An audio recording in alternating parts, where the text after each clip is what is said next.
નમસ્કાર મિત્રો, LD high school Sachin સુરતથી હું નેહા સેલર આપ સૌનું હાર્દિક સ્વાગત કરું છું.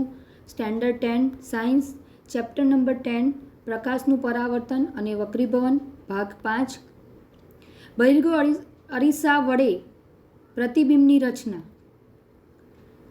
બહિર્ગોળ અરીસાની સામે વસ્તુને અનંત અંતરે મૂકવામાં આવે તો મળતા પ્રતિબિંબનું સ્થાન, પ્રકાર અને પરિમાણ કેવું હોય તેની વાત કરીએ.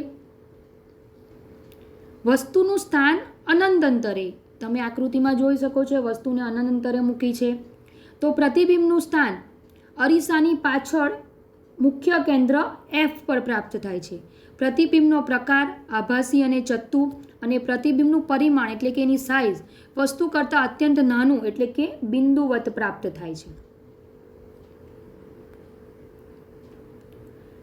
બહિર્ગોળ અરીસાની સામે અનંત અંતરે અને ધ્રુવની વચ્ચે ગમે ત્યાં વસ્તુને મૂકવામાં આવે ત્યાં વસ્તુ મૂકતા મળતા પ્રતિબિંબનું સ્થાન, પ્રકાર અને પરિમાણ કઈ રીતનું હોય તેની વાત કરીએ.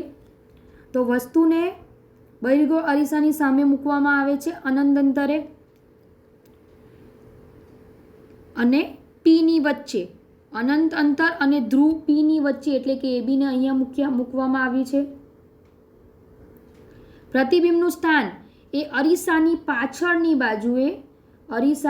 પાછળની બાજુએ ધ્રુવ પી અને મુખ્ય કેન્દ્ર પી અને એફની વચ્ચે મળે છે.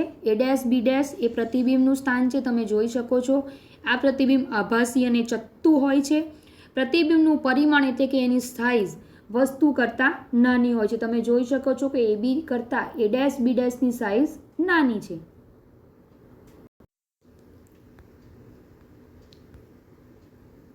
ટૂંકમાં બહિર્ગોળ અરીસા દ્વારા રચાતા પ્રતિબિંબના સ્થાન, પ્રકાર અને પરિમાણ તો અનંત અંતરે મૂકવામાં આવે તો પ્રતિબિંબનું સ્થાન મુખ્ય કેન્દ્ર F પર અરીસાની પાછળ મળે છે. પ્રતિબિંબનું પરિમાણ એટલે કે એની સાઇઝ ખૂબ જ નાની મળે છે. પ્રતિબિંબનો પ્રકાર આભાસી અને ચત્તુ. બીજું વસ્તુનું સ્થાન અનંત અંતર તથા અરીસાના ધ્રુવ પીની વચ્ચે ગમે ત્યાં મૂકવામાં આવે તો અરીસાની પાછળ પી અને એફની વચ્ચે પ્રતિબિંબનું પરિમાણ નાનું, આભાસી અને ચત્તુ એ પ્રતિબિંબનો પ્રકાર છે.